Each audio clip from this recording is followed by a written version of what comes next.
World's biggest astrology community in Tamil. Online Astro TV, வாழ்வின் வெளிச்சம். Online astro டிவியை கண்டு மகிழுங்கள். ஜோதிட சொற்பொழிவு. எல்லாரும் கொஞ்சம் பாதி பசி மயக்கத்தில் இருப்பீங்க. அந்த டைமில் ஒரு அதிரடியான பேச்சாளர் இறக்கி விட்டால் தான் வேலைக்காகும்னு சொல்லிட்டு தான் அடுத்த ஈவெண்ட் வரைக்கும் ஜோதிட சொற்பொழிவுக்குள்ளே போகலாம் அப்படின்னு சொல்லிட்டு நம்மளுடைய முருகானந்தம் ஐயா அவர்களுடைய சொற்பொழிவு. நம்முடைய ஜோதிட பிரபஞ்ச குழுவில் நம்முடைய மாணவராக வந்து நிர்வாகியாகி இப்போ பொருளாளராக பதவி புரிந்து மிக சிறப்பான முறையில் ஒவ்வொரு மாத கருத்தரங்களையும் நல்ல சொற்பொழிவுகளை கொடுத்து கொண்டிருக்கிறார் நம்முடைய முருகானந்தம் ஐயா அவர்கள். ஒவ்வொரு மாதமும் நான் எந்த தலைப்பிலையும் மாற்றி பேச மாட்டேன், நட்சத்திரம் மட்டும்தான் பேசுவேன்னு சொல்லி ரொம்ப அடம் பிடிச்சி பிடிவாதமாக நட்சத்திரத்தை மட்டுமே பேசிகிட்டு இருக்காரு. நிறையா விஷயங்களை ஆராய்ச்சி செய்து நட்சத்திரங்களில் நிறையா கருத்துக்களை நமக்காக கொடுத்து கொண்டிருக்கிறார். அவர்களுடைய சொற்பொழிவை பார்ப்பதற்கு முன்பாக அவருடைய ஏவியை பார்த்துருவோம். அதுக்கப்புறம் அவங்களுடைய சொற்பொழிவு இருக்கும், அவருடைய கௌரவ நிகழ்வு இருக்கும்.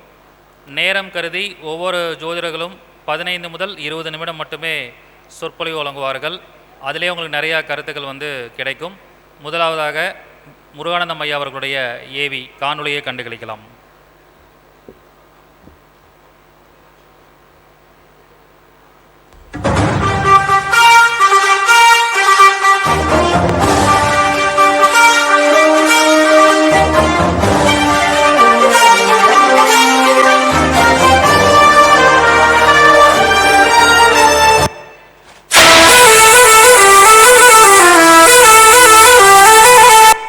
முருகானந்தம் அவர்கள் குருஜி வல்லரசு தினேஷ் ராஜா அவர்களின் மாணவராக அறிமுகமாகி ஜோதிட பயணத்தில் தன் முதல் அடிக்கல்லை நாட்டி தனக்கென ஒரு பாதையை அமைத்து ஜோதிட துறையில் வென்றவர்களில் இவரும் ஒருவர்.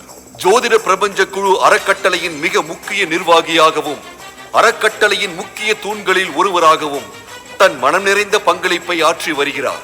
பட்டுக்கோட்டையில் பிறந்த இவர் அன்பும் பாசமும் நேசமும் மிக்கவர். அவசர உதவி தேவைப்படும் இடங்களுக்கு தானாக தேடிச் செல்லும் அன்பின் கால்கள். பல ஆதரவற்ற மக்களுக்கு இவரது உதவி ஒரு உயிரோட்டத்தை கொடுத்திருக்கிறது. அவரது இனிமையான பேச்சின் மூலம் அனைத்து இதயங்களையும் இணைத்து அவ்விடத்தில் மகிழ்வை நிரப்பிவிடும். இவரது குடும்பமும் இவர் ஆற்றும் சேவைக்கு துணையாக நிற்கிறது. அன்புக்கு இவர் ஒரு அழகான உதாரணம். பாசம் நிறைந்த அண்ணன் நமது சஷ்டி குடும்பத்தின் சார்பில் திரு முருகானந்தம் அவர்களை வரவேற்று அவரது பணிகளுக்கு நன்றி சொல்லி பெருமை அடைகிறோம். 2026ஆம் ஆண்டு சஷ்டி குழுமத்தின் ஐம்பெரும் விழாவில் விழா முன்னிலையாக தங்களை வரவேற்பதில் பெரும் மகிழ்ச்சி அடைகிறோம்.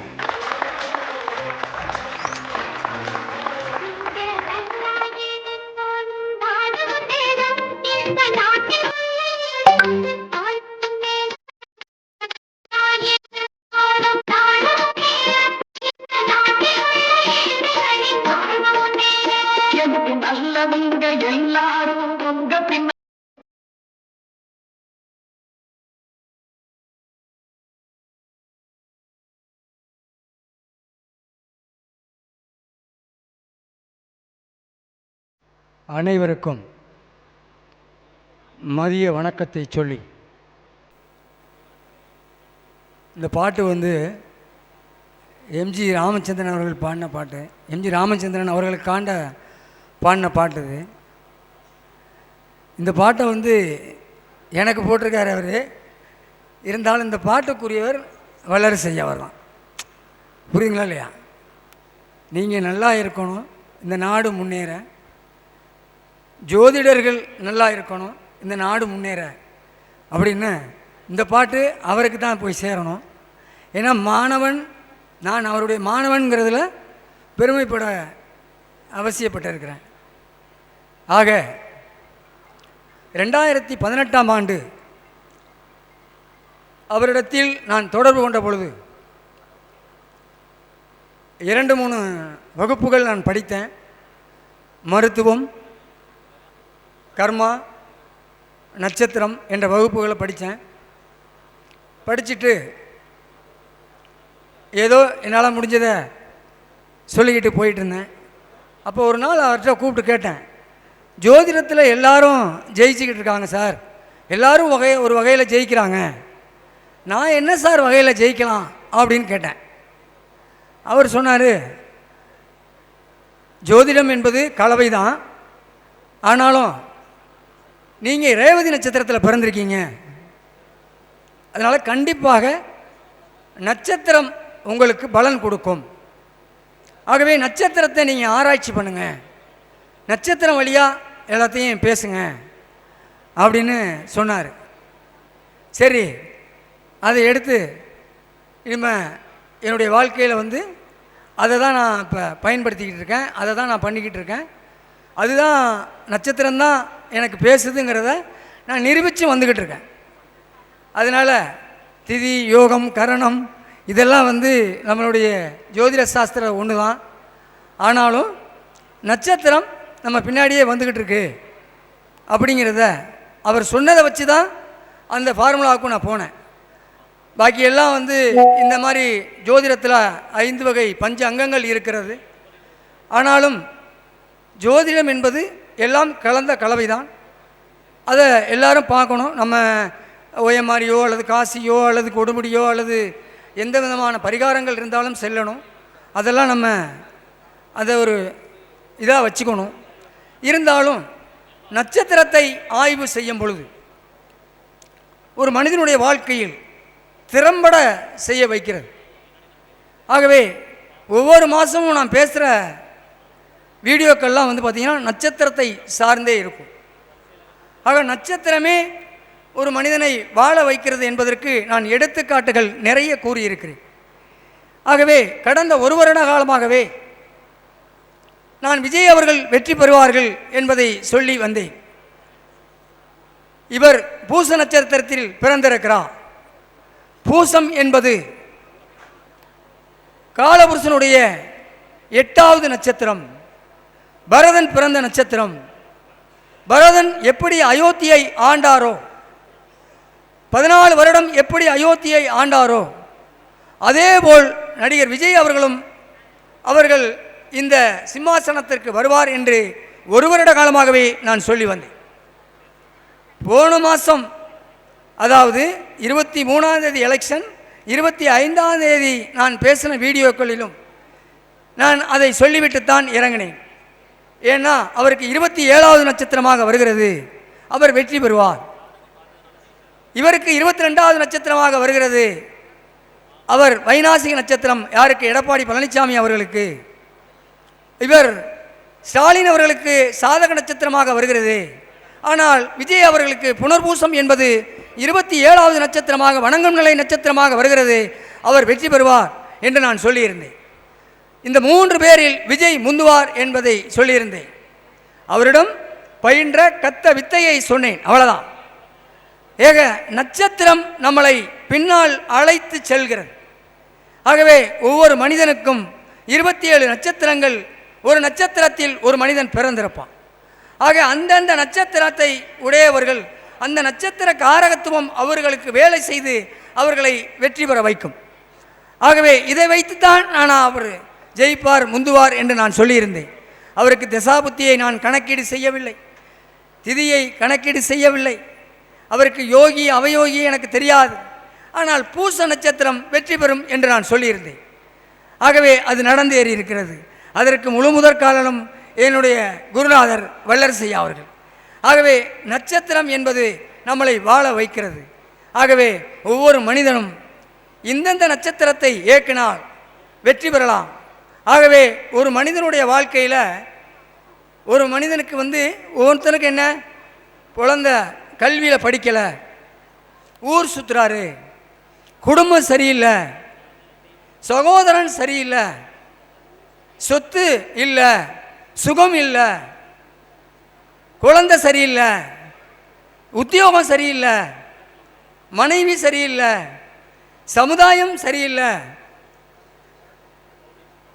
மனைவியோட குடும்பம் சரியில்லை, உடம்பு சரியில்லை, ஆயுள் ஒரு பிரச்சனையாகவே இருக்கு, அடுத்து பாக்கியம் இல்லை, அடுத்து தொழில் நல்ல தொழில் இல்லை, அடுத்து குடும்பத்தில் எப்போ பார்த்தாலும் பிரச்சனை, சமுதாயத்தில் பிரச்சனை இருந்துக்கிட்டே இருக்குது, பயணம் பண்ணால் பிரச்சனை, பதவி உயர்வே இல்லை, இந்த 13 கேரக்டர் தான் நம்மளுடைய வாழ்க்கையில் ஒவ்வொரு மனிதனுக்கும் இருக்குது.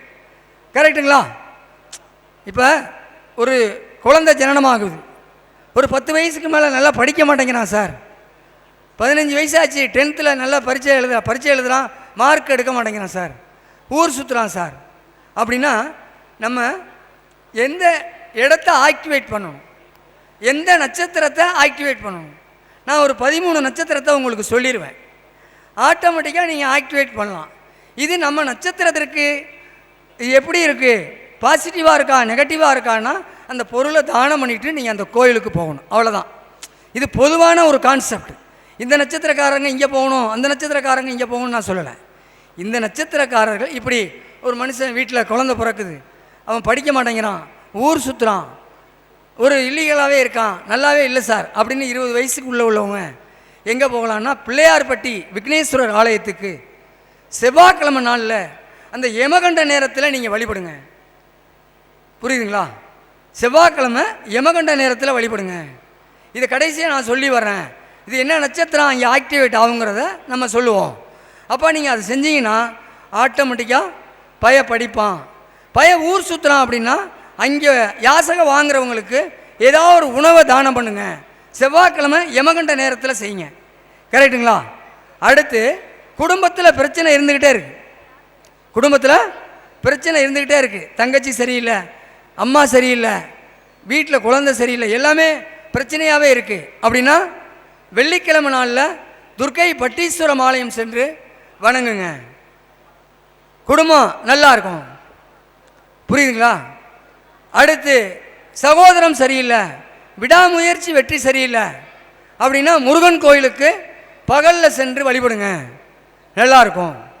அதே மாதிரி சொத்து சுகம் சரியில்லை, தாயார் சரியில்லை அப்படின்னா கிருஷ்ண பரமாத்மா கோயிலுக்கு சென்று வணங்குங்க.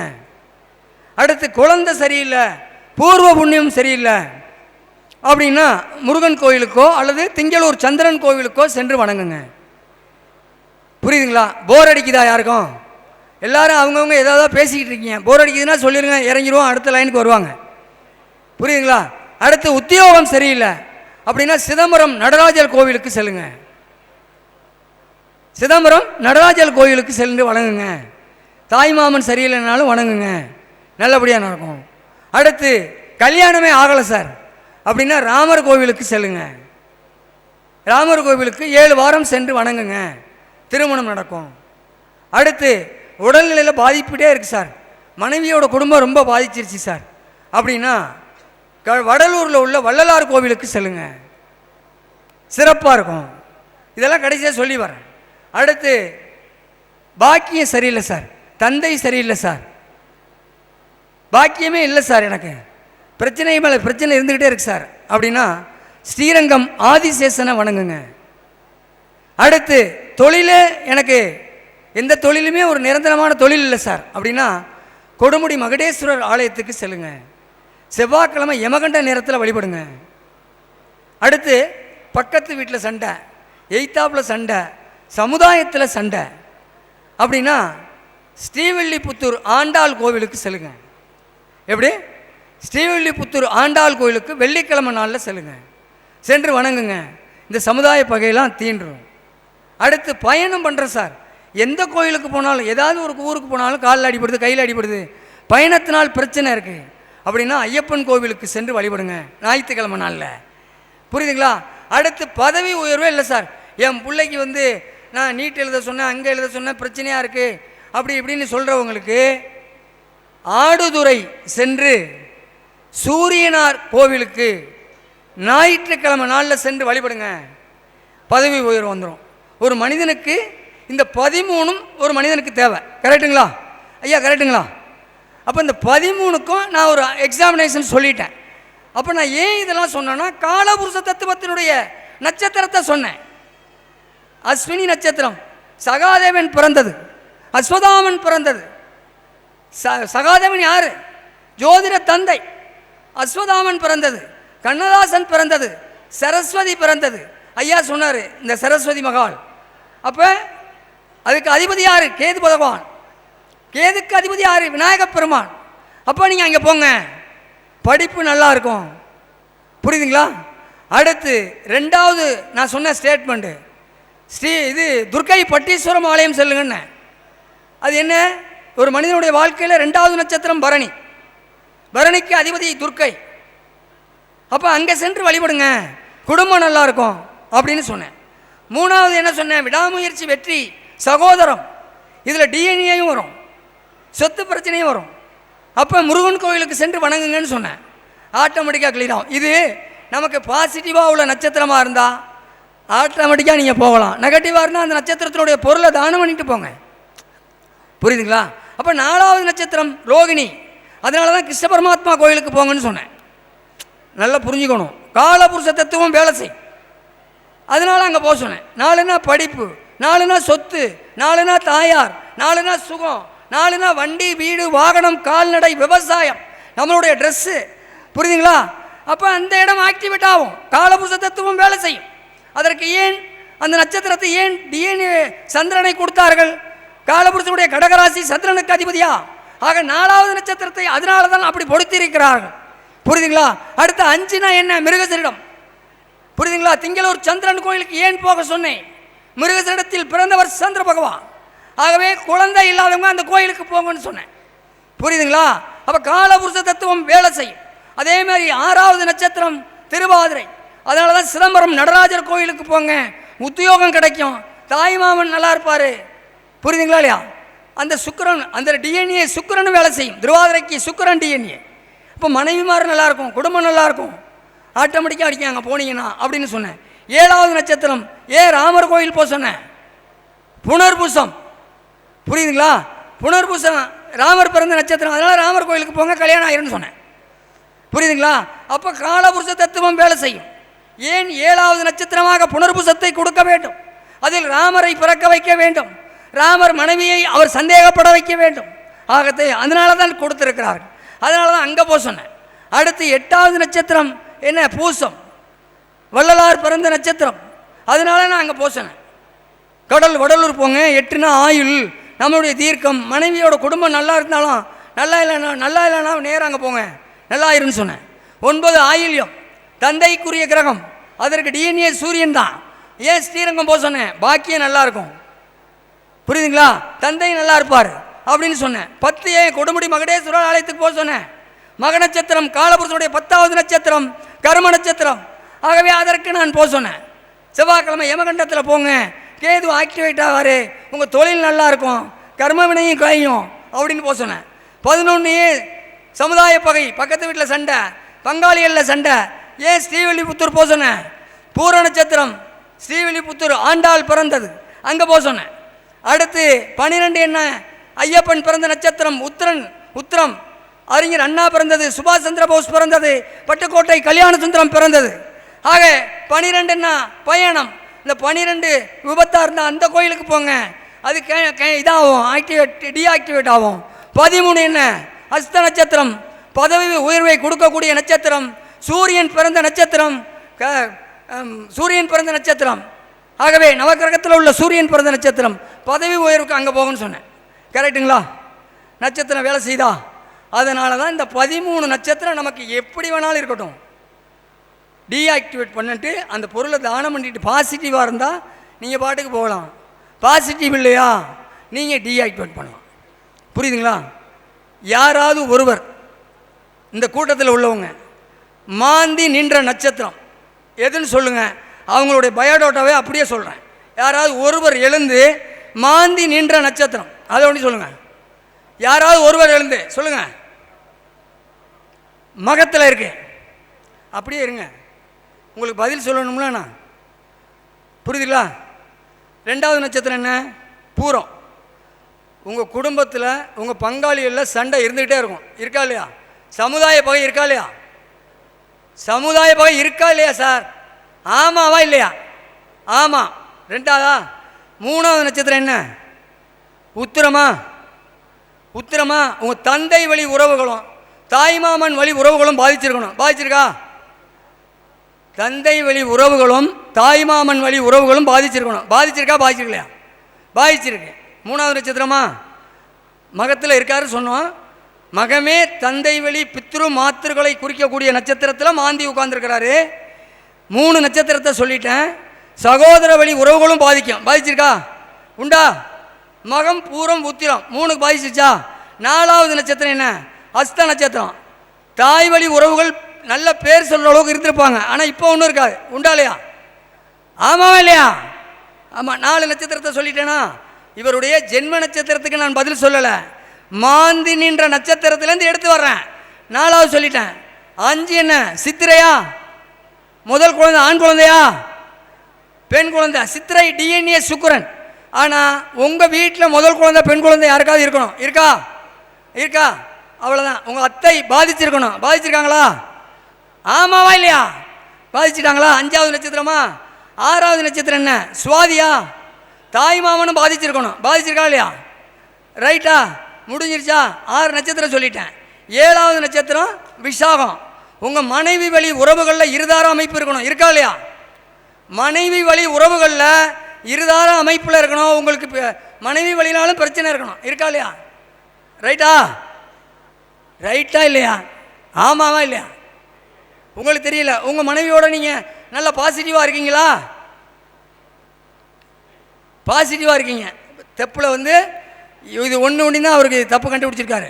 அடுத்து 8 வந்து அனுச நட்சத்திரம். உங்கள் மனைவியோட குடும்பம் பாதிச்சிருக்கா? பாதிச்சிருக்கா? பாதிச்சிருக்கலையா? கரெக்டா? 8 வந்துருச்சா? 9வது நட்சத்திரம் என்ன? கேட்டை. தந்தை வழி உறவுகளும் பாதிச்சிருக்கணும். பாதிச்சிருக்கா? சகோதர வழி உறவுகளும் பாதிச்சிருக்கணும். பாதிச்சிருக்கா? முடிஞ்சிருச்சு. இப்போ எண்ணி 9 நட்சத்திரத்தை நான் சொல்லிட்டேன். மாந்தி நின்ற நட்சத்திரத்திலேருந்து 9 சொல்லிட்டேன். அதில் ஒன்று தான் அவர் ப்ளஸ்ஸிங்னு சொல்லியிருக்காரு. அப்போ 8 பாயிண்ட் கரெக்டாகிருச்சா? அப்போ நட்சத்திரம் வேலை செய்தா? வேலை செய்தா இல்லையா? அவ்வளோதான். புரியுதா இல்லையா உங்களுக்கு? எல்லாம் அவருடைய கணிப்பில் எடுத்து தான் நம்ம விட்டுக்கிட்டு இருக்கோம். நட்சத்திரம் பேசு சார். அவ்வளோதான் சார். புரியுதுங்களா? அப்போ ஒவ்வொரு மனிதனுடைய வாழ்க்கையிலும் திதி யோகம் கரணம், இதை 4 நட்சத்திரம் திதி யோகம் கரணத்தை கொண்டது ஜோதிட சாஸ்திரமாக இருந்தாலும் ஒவ்வொரு மனிதனுக்கும் இந்த நட்சத்திரம் வேலை செஞ்சுக்கிட்டே இருக்கும். புரியுதுங்களா? யாராவது ஒருவர் எழுந்து சனி நின்ற நட்சத்திரத்தை சொல்லுங்கள், இல்லை ராகு நின்ற நட்சத்திரத்தை சொல்லுங்கள். ராகு நின்ற நட்சத்திரத்தை சொல்லுங்கய்யா. சித்திரை. உங்கள் பெண்கள் வழியில் உங்களுக்கு பிரச்சனை இருந்துக்கிட்டே இருக்கும். இருக்கா? ரைட்டா? 1 கரெக்டுங்களா? அடுத்து சுவாதிக்கு, சித்திரைக்கு அடுத்து சுவாதியா? குடும்பம் பாதிச்சிருக்கணும். பாதிச்சிருக்கா? பாதிச்சிருச்சு. 2 சுவாதிக்கு அடுத்து என்ன செஞ்சிடலாம்? விசாகம். சகோதர வழி உறவுகள் உங்களுக்கு நல்லுறவாக இருக்க முடியாது. இருக்காங்களா இல்லையா? அப்படி தானே? ரைட்டு. 3 அடுத்து விசாகத்துக்கு அடுத்து என்ன? அனுசமா? தாய் வழி உறவுகளும் பெரிய அளவுக்கு உங்களுக்கு சொல்கிற மாதிரி இல்லை. கரெக்டா? அனுச 4. அடுத்து கேட்டை 5வது நட்சத்திரம். அத்தை பாதிப்பு. உங்களுடைய உங்களுடைய அப்பாவுடைய அக்கா தங்கச்சிகள் பாதிச்சிருக்கணும். பாதிச்சிருக்காங்களா? முடிஞ்சிச்சா? கேட்டை. அடுத்து மூலம் 6வது நட்சத்திரம். தாய் மாமன் பாதிச்சிருக்கணும். பாதிச்சிருக்காங்களா இல்லையா? முடிஞ்சா? அடுத்து என்ன? பூராடம் 7வது நட்சத்திரம். மனைவி வழி உறவுகளாலும் உங்களுக்கு பிளஸ்ஸிங் இல்லை. உண்டா இல்லையா? கரெக்டா? முடிஞ்சிருச்சா? அடுத்து உத்திராடம் எத்தனாவது நட்சத்திரம்? 8வது நட்சத்திரம். உங்களுடைய தந்தை வழி உறவுகள் கடுமையாக பாதிச்சிருக்கணும். பாதிச்சிருக்காங்களா? ரைட்டா? உத்திராடத்துக்கு அடுத்து திருவோணம் 9வது நட்சத்திரம். பாக்கிய நட்சத்திரம். உங்களுக்கு பாக்கிய நட்சத்திரம் 9வதுனே. பாக்கியமே பெருசாக இருக்க முடியாது. ஆமாவா இல்லையா? அவ்வளோதான். முடிஞ்சிருச்சா? இப்போ எடுத்துட்டேன்னா கிரகங்களுடைய அமைப்பில் இருந்து எந்த நட்சத்திரமாக இருந்தாலும் அதை 9 நட்சத்திரம் வரைக்கும் அவர் அடிப்பார். மாந்தி 13 நட்சத்திரம் வரைக்கும் அடிப்பார். 6ஆம் பாவகம் வரைக்கும் அடிப்பார். புரியுதுங்களா இல்லையா? அப்போ நட்சத்திரம் ஒரு மனிதனுடைய வாழ்வை தீர்மானிக்கிறது என்று சொல்லி இந்த வாய்ப்பினை எனக்கு நல்கிய என்னுடைய குருநாதர் வல்லரசையா அவர்களுக்கும் திவ்யா அவர்களுக்கும் பிரபஞ்ச குழு நிர்வாகிகள் அத்தனை பேருக்கும் என்னுடைய மாட்சிமை பங்கிய நன்றியை தெரிவித்து விடைபெறுகிறேன். நன்றி, வணக்கம். மிக சிறப்பான சொற்பொழிவை வழங்கிய சரவடி பேச்சாளர் எங்களுடைய பொருளாளர் கரு முருகானந்தம் ஐயா அவர்களுக்கு இப்பொழுது பொன்னாடை போற்றி கௌரவிக்க இருக்கிறோம். இப்பொழுது முருகானந்தம் ஐயா அவர்களுடைய கௌரவிப்பு நிகழ்வு. திருப்பதி அண்ணன் அவர்களை பொன்னாடை போற்றி கௌரவிக்குமாறு அன்புடன் கேட்டுக்கொள்கிறேன்.